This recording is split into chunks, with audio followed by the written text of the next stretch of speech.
Bien, amigos televidentes, tal y como habíamos prometido, tenemos con nosotros al politólogo y experto en asuntos internacionales, en geopolíticas, en políticas internas, en asuntos electorales, profesor universitario Freddy Ángel Castro, abriendo este 2025, ¿verdad?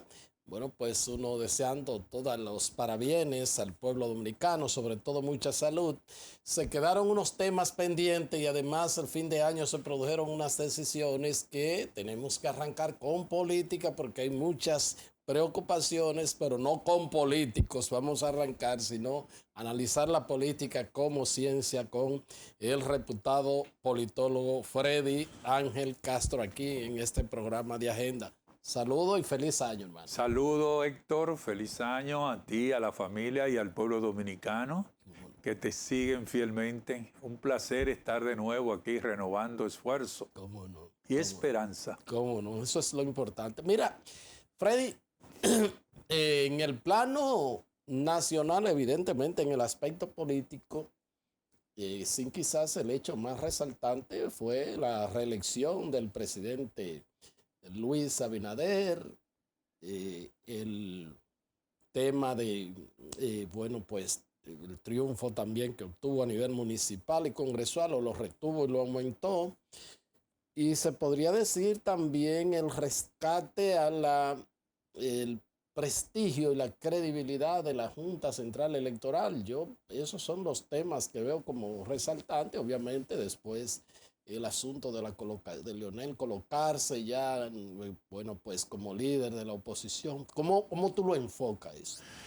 Bueno, el año que acaba de pasar, primero es un año que se caracteriza por un afianzamiento de la institucionalidad y la democracia. O sea, el presidente Luis Abinader ganó claramente las elecciones con un amplio margen. Las instituciones que habían estado desacreditadas, sobre todo la Junta Central Electoral para el 2020, en el año pasado recuperó su prestigio, la certidumbre, para hacer unas elecciones transparentes, creíbles, y que ya a las 2 horas de cerrar los colegios electorales se sabía claramente por los primeros boletines una tendencia de quién era el ganador. El Partido Revolucionario Moderno logra no solamente ganar la presidencia de la República, ganar el gobierno municipal y gana la legislatura, es decir, los senadores y los diputados. Hay un hecho, Héctor, que yo pienso que va a estar pendulando y gravitando y que ya empezó a hacerlo el año que acaba de pasar, y es que yo entiendo que fue un error del presidente Luis Abinader haber avanzado su propósito, su interés de ponerle sobrecandado a la Constitución de la República y dar una señal muy clara, pero a mucha distancia, de que no iba a aspirar a otro tercer periodo. Claramente la Constitución no se lo permitía, pero esto ha abierto las compuertas en el Partido Revolucionario Moderno y de alguna manera va a tener que reproducirse situaciones de cambio, sobre todo a partir ya del próximo 27 de febrero. Los equipos van a tener que estar renovados porque terminó muy cansado el gobierno, muy aletargado, con muchas situaciones de crisis, respuestas no congruentes. En el caso, por ejemplo, de la oposición política, vimos un giro importante que fue 2 partidos que se habían colocado dominantes, sobre todo al final de la década pasada y principio de este siglo, que fue el PLD y el Partido Revolucionario Moderno. Hay un giro, y en este caso Fuerza del Pueblo, que alcanzó un 5% en elecciones nacionales. A nivel presidencial se logra colocar alrededor de un 30%. Esto con la baja que representó para el PLD haber alcanzado solamente el 10%. Sin embargo, el PLD hizo algo que hay que tomarlo en cuenta, y fue que logró hacer un buen congreso institucional, renovaron sus cuadros y han estado trabajando mucho sobre la marca. O sea, la marca. ¿Por qué? Porque si bien es cierto que los candidatos son determinantes en términos de un proceso electoral, cuando usted no tiene un candidato tan fuerte, usted necesita fortalecer la marca, y ellos lo han hecho en esa dirección. En el caso de la Junta Central Electoral, termina con un balance exquisito. Y yo pienso que nada, están abiertas las compuertas para lo que pueden ser las reformas que se van a dar en el marco electoral. Hubo una decisión del Tribunal Constitucional recientemente, el año pasado. Ese es un tema que lo vamos a analizar más adelante. Que hay que ponerlo sobre la mesa. Exacto. En el segmento siguiente lo vamos a tratar, pero bueno, esta correlación de fuerza también se está planteando, y ya Paliza habló de que él favorece que el presidente Luis Abinader, a partir del año que viene, es decir, del 2026, asuma la presidencia del partido. Esto es un poco, bueno, además de que es el principal líder, pero es un todo incluido, porque uno lo ve, bueno, también para el asunto de la soledad del poder. Yo seré determinante también en el 28, y todo esto. ¿Cómo ve la presidencia del partido, del presidente Abinader? Ya asume entonces el liderazgo de hecho y de posición, porque todo el mundo sabe que eres el máximo líder, segundo Hipólito Mejía, y luego entonces, pero la dirección del partido, claro que no se mueve ninguna acción si no es el visto bueno de ellos, pero ya él en persona va a ser, a partir del 26, presidente de la República, presidente del partido de gobierno. ¿Cuál es la lectura tuya? Mira, el intento y la propuesta de Paliza no es más que un esfuerzo para tratar de armonizar y cohabitar el flujo de candidaturas que se están desarrollando a lo interno. Pero ¿hasta dónde puede el presidente llevar la doble agenda? ¿Hasta dónde puede el presidente llevar la agenda del gobierno? Una agenda que es delicada en relación a lo que puede ser el tema de la gobernabilidad, las reformas estructurales que hay que hacer, si se va a descantar totalmente, armonizar algún tipo de reforma, el problema de la agenda que tiene pendiente, la inseguridad. Recuérdate cómo terminó el año, con mucha criminalidad alrededor de policías, guardias, militares, el tema de la inseguridad. Entonces, ¿hasta dónde el presidente puede llevar esa doble agenda? Me parece que no va a ser posible.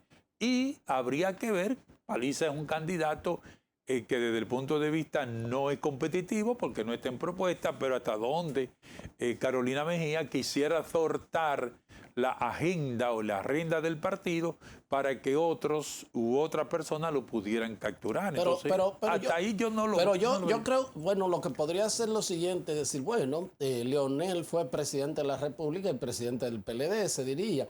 Y yo lo que creo es lo siguiente, si el presidente dice voy a buscar la presidencia del partido, yo creo que poca gente lo van a enfrentar, y sobre todo él teniendo la mandarria de la dirección del Estado.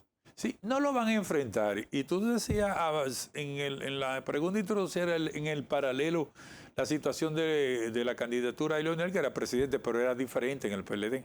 O sea, en el PLD nada habían dos candidatos, Leonel o Danilo. En un escenario de un proceso X podría verse Margarita, que también salió, pero que ahora tenemos 7, 8, 10 candidatos. Y como ellos mismos lo han dicho, cada candidato de eso, Héctor, puede estar obedeciendo a un interés económico corporativo que no son de por sí ellos solos. Aunque hay candidatos que han dicho que muchos de esos candidatos, yo estoy de acuerdo, son candidatos de nóminas del presupuesto nacional. Hay ahí 3 o 4 candidatos que no son el producto de nóminas nacionales. Entonces, ¿hasta dónde el presidente Luis Abinader, en la presidencia del partido, que no se la va a disputar nadie, podría controlar esos proyectos en un escenario donde cada vez más él es menos influyente? Porque ahí pudiera pasarle también una situación. Recuérdate cuando Danilo Medina estaba en la presidencia, que era el administrativo de la presidencia, él cogió y se fue y me dijo, yo voy a construir mi candidatura. Oh, y si David Collado dice, yo voy a dejar turismo y me voy a construir mi candidatura, o Yayo San Lobatón. Lo que pasa es que parece que hay un acuerdo que en el 26, cuando entre el tema, es lo que tengo entendido, cuando entre el tema de la contienda para renovar los cuadros del partido, también se le va a dar una salida formal a quienes aspiran a la candidatura presidencial que salgan, y creo que el acuerdo es que tienen que dejar los cargos a partir del 26, o sea, que ellos van a ser aspirantes ya, pero no van a dirigir instituciones. Es lo que tengo informes. Bueno, vamos a ver si prospera, porque ya en el 2026, cuando tú proyectas de este 2025 al 2026, lo primero que tú vas a tener en este 2025 es una campaña en profundidad por los diferentes sectores buscando posicionamiento al interior del propio PRM y en la escena nacional. Y ese acuerdo de transición, de renovación, que tienen que hacerlo por un mandato congresional, ellos son los que están más atrasados, porque ya el PLD terminó esa fase congresional. Fuerza del Pueblo, aunque está en un congreso light, de vaya y para acá, que deberían de adelantar eso y abrir la nominación ahora en febrero para terminar el congreso, termina, y quedan ellos, van a quedar ellos en esa fase. Pero hasta dónde las articulaciones políticas y los intereses van a permitir esa transición en ese partido, sobre todo que ese partido tiene un tema histórico de un ADN, que es el tema de la división. ¿Cómo no? Bueno, entonces estamos proyección, el tema de Fuerza del Pueblo. Tú dices que está como un proceso medio light, muy teórico, uno piensa. El propio líder del partido, el doctor Leonel Fernández, como que quizá uno pensó verlo mudado por el Cibao, donde le fue mal, pero como que se ve más en viaje y en cosas así, sobre todo porque, contrario al PLD, que es una marca conocida, todavía la Fuerza del Pueblo no lo es. Es como tienen las dos contradicciones. El PLD es marca, pero no tiene una figura fuerte. La Fuerza del Pueblo tiene una figura fuerte, pero no tiene como partido, como marca, todavía no es determinante. Mira, yo pienso que desde el punto de vista de lo que debe ser este año, en el caso de Fuerza del Pueblo particularmente, deben hacer realmente un gran esfuerzo por terminar el Congreso de una manera exitosa, permitir que se abran 100 flores y compitan 100 escuelas del pensamiento, a la vieja usanza de los teóricos, para que sea un congreso que de alguna manera haga una catarsis internamente y produzca nuevos liderazgos. Oye, si bien es cierto que tienen el liderazgo del presidente Fernández, el liderazgo de Leonel, ese partido necesita más líderes. Recuerda que fue el desarrollo histórico que hizo el PRM. Surgió Serraful, surgió Yayo, sí, San Lobatón, el presidente. Una renovación de sus cuadros.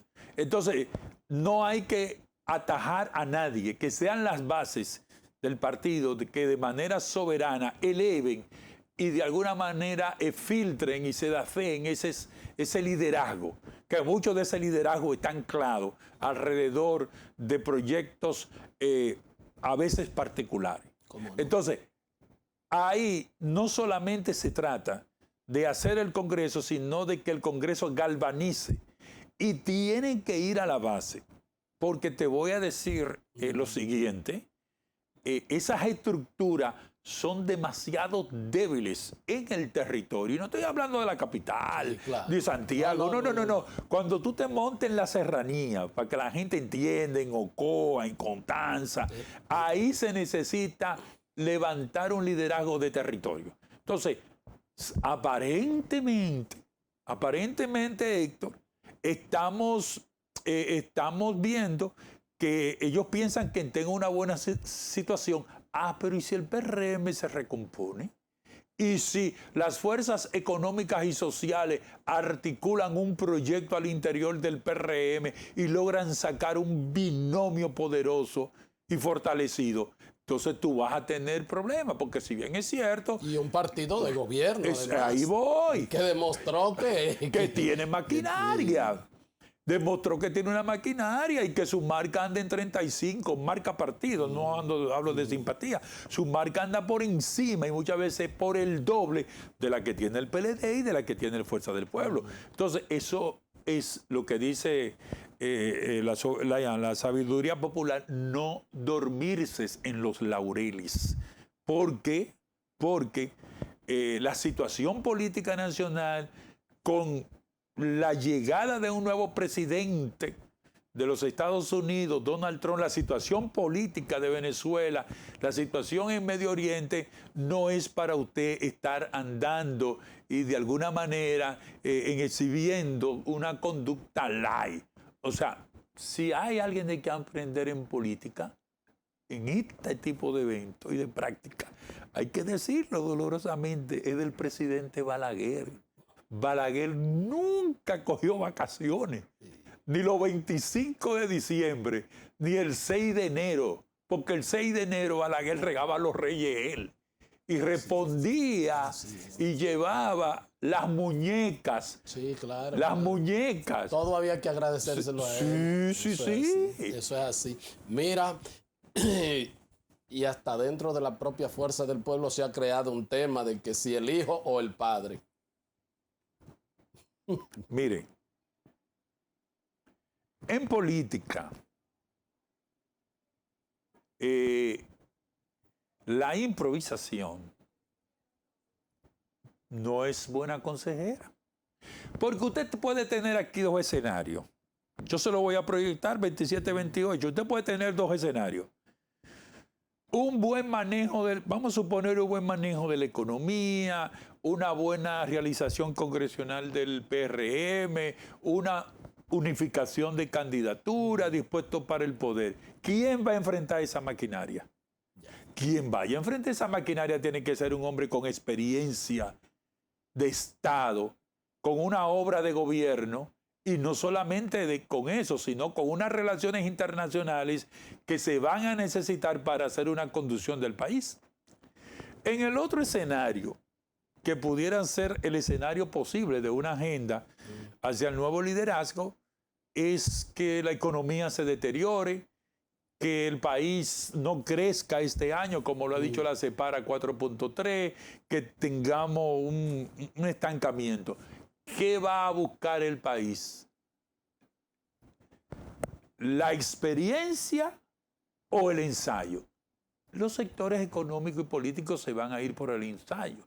Entonces yo pienso... Por la experiencia. Por la experiencia, sí. Yo pienso que en el caso de Omar Fernández es un liderazgo bueno, es un liderazgo que se está construyendo, pero es un liderazgo que necesita pulirse. Es un liderazgo que necesita anclarse en la experiencia de Estado. Y los que auspician su candidatura, como si lo quisieran hacer saltar, y quieren comparar la coyuntura histórica del 1996, donde dos líderes y fuerzas sociales históricas decidieron decir no va Peña Gómez, te queda. Quieren mantener un comparativo y una equidistancia con relación a este fenómeno. Eso no es lo que está sucediendo, eso no es lo que está pasando.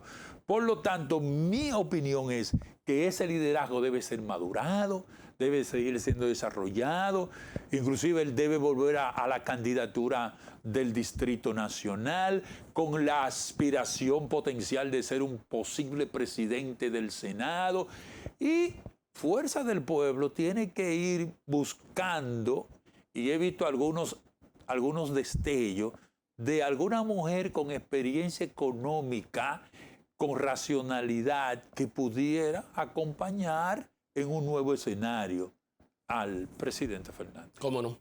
Bien, pues solicito el permiso del reputado politólogo Freddy Ángel Castro. Vamos a un corte y ya regresamos con la parte complementaria del programa. Vamos a hablar de la sentencia del Tribunal Constitucional y el reperpero que se ha armado en ese sentido. Pausamos.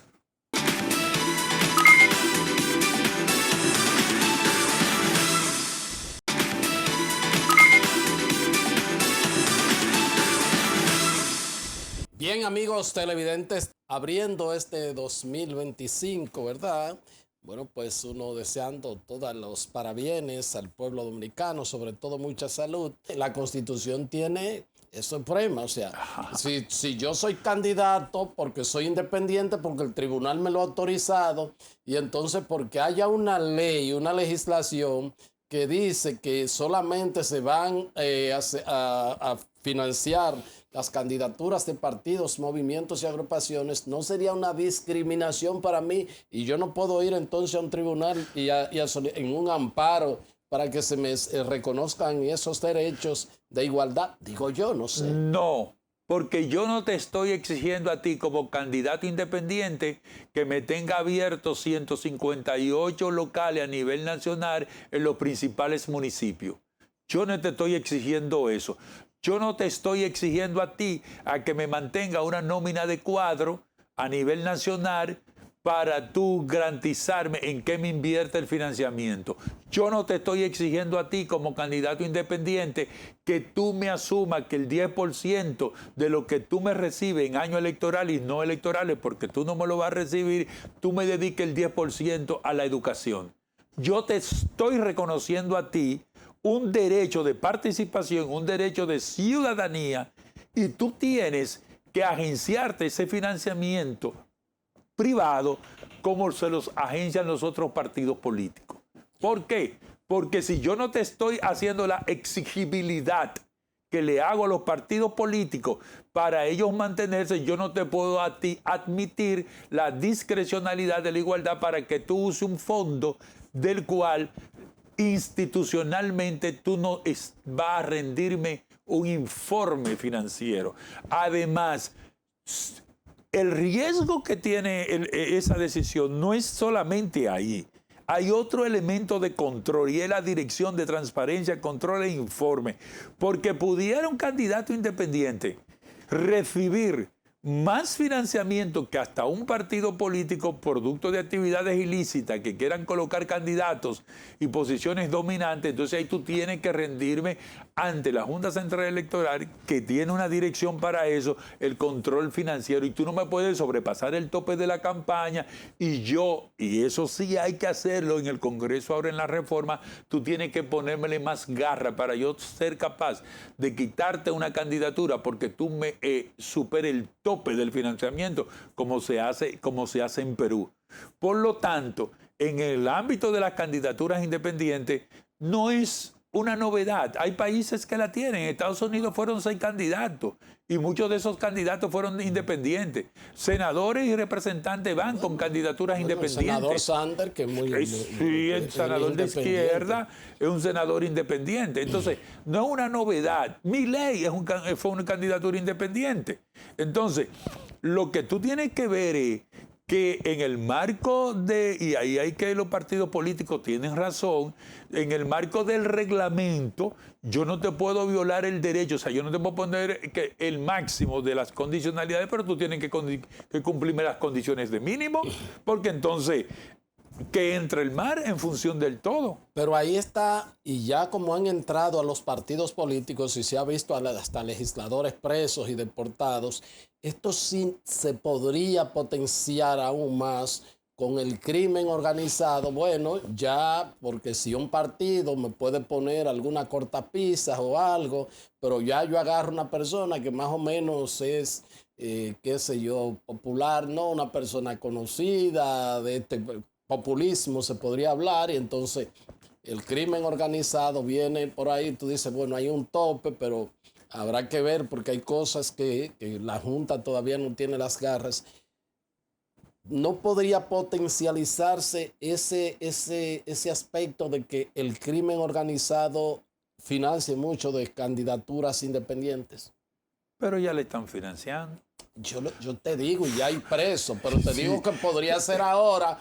Tú dices en el marco superior presidencial. Y en todo, porque yo te digo, o sea, ya no tengo que embromar, porque un partido, quizá algunos cuadros se puedan quejar, que mira, que este tipo, que no hay que sé yo qué, pero ya es alguien que va y que se puede... te digo porque ahora mismo, aunque no es el crimen organizado, En Inglaterra hay un problema porque hay un populista ahí que está tomando ciertos cuerpos y lo que se dice es que Elon Musk lo va a financiar. Y entonces ellos están tratando de poner unas garras primero para el tema de el financiamiento externo y el tope, porque ya muchos analistas han dicho, si tiene cuarto el tipo y monta una plataforma nacional, se puede llevar al histórico partido de los laboristas y los conservadores. Entonces, lo que yo te digo, no se puede seguir potencializando, no hay un riesgo aún más si ya se han penetrado los partidos a las candidaturas independientes. Uno entiende que puede ser mucho más el riesgo. Sí, hay un riesgo y hay un riesgo mayor. Pero, por ejemplo, si a una candidatura independiente va a presentarse a la Junta Central Electoral simplemente con un depósito y un acta y un registro, yo pienso que en el marco del reglamento habría que establecer una condicionalidad de mínimo de quienes me están apoyando. O sea, ¿qué yo debo llevar? El mínimo del registro del apoyo que yo debo tener para que se me registre un partido político. Porque por eso te digo que hay un gran reto y un gran debate sobre este tema. Más que quejarse, es ir a la profundidad. Yo creo que podría ser, por ejemplo, un 0.5% de los apoyos generales. Pero ahí viene también el otro problema que tú planteas, que me parece interesante. Y es que es un factor de riesgo. Juan Orlando Hernández lo sacaron de la presidencia con grillete y se lo llevó la DEA. Un presidente que llega por un partido tradicional y que se convierte en un narcopresidente. Entonces tú tienes también otro factor de riesgo que he visto. No, que un upside podía ganar la candidatura. Bueno, pero si los partidos políticos lo que te hacen son prácticas tan cuestionables como pasó recientemente, que de los síndicos de la oposición se fueron para el gobierno un mínimo de 40 síndicos. ¿Qué práctica tú estás viendo ahí? Tú estás viendo una práctica que no es sana. Entonces, ¿por qué tenemos en este momento en nuestro país un desencanto con la democracia del 34%? Son por esos factores. Entonces, ¿qué es lo que tiene que hacer la clase política? ¿Y cuál es mi llamado a hacer la clase política? Hacer el compromiso que deben hacer en términos de cumplir y asignar bien las tareas y lo que prometen. Porque lo que te está diciendo el mundo es que tú tienes a un Bukele, que es un candidato independiente, te llega con una candidatura independiente, rompe con el Frente Farabundo Martí y está gobernando de facto. Y así está Milei. Entonces, no es... La situación hoy es tan compleja, Héctor, que no es por donde tú subas, sino lo que tú determinas y haces en el gobierno. Puede surgir por un partido tradicional, como eran los adecos y los copellanos, y te generó una crisis de 25 años con el chavismo. Puede ser un independiente y tenemos a Bukele. Puede ser un independiente y tenemos a Milei. Pero aquí también hay tareas importantes, porque te voy a decir algo.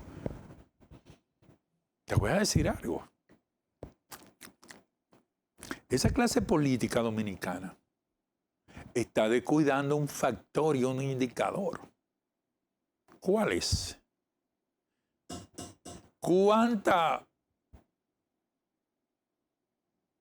¿Cuánto te ha marcado Ramfi en los últimos 2 procesos electorales? Marcó en cuarto. Él probablemente ya para las elecciones del 28 pueda ser habilitado, porque ya pasarían los 10 años. ¿Y qué va a hacer la clase política con la expresión neotrujillista de esta sociedad conservadora? Lo podemos dar ahí.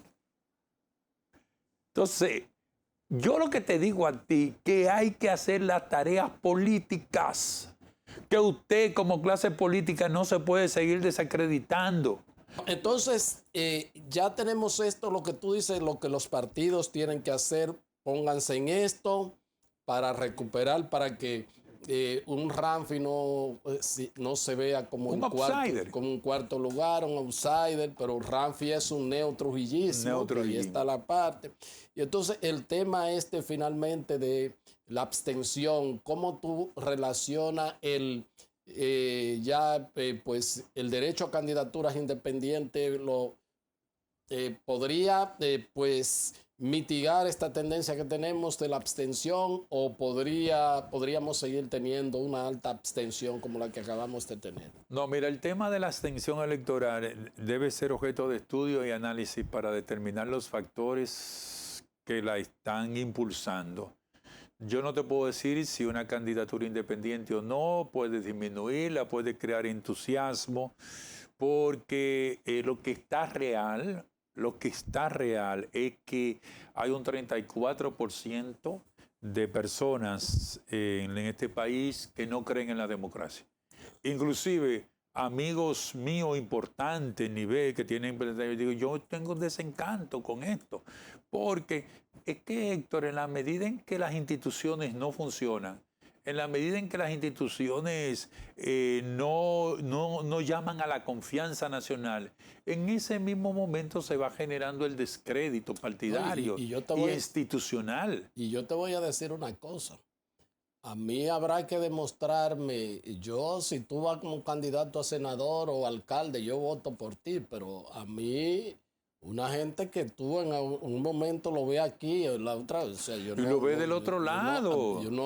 Yo en la presidencial yo podría tener una cuestión de votar, pero a mí va a haber que convencerme mucho en esos niveles. Claro. Mucho de que yo me levante a ir a votar por una persona que yo no sé al fin y al cabo si ese individuo, desde que pase esa votación y gane, puede irse a otro lugar, por lo que sea. Por las razones que sean. Entonces eso es lo que está pasando en términos, en el territorio. Y la gente lo que te dice, oh, yo me voy a levantar, yo voy a trabajar, yo voy a hacer esto, para que te haga negocio y este se enriquezca. Ese es el problema. Y mucha gente... Yo te lo digo, cerca de uno, yo no voy a votar por nadie, digo, hay que ir a votar para fortalecer la democracia, pero eso es un discurso que se agota en un proceso, porque la gente después dice, bueno, ¿por qué me importa a mí si yo sigo estando peor que ayer? Claro, bueno, pues por lo que hemos visto se trata de una situación compleja que yo sé que vamos a tenerla que manejar durante todo este año. Vamos a ver en el transcurso, las discusiones vendrán más. En el plano internacional, el hecho político más determinante fue el regreso de Donald Trump. Y cómo lo hizo, ¿verdad que sí?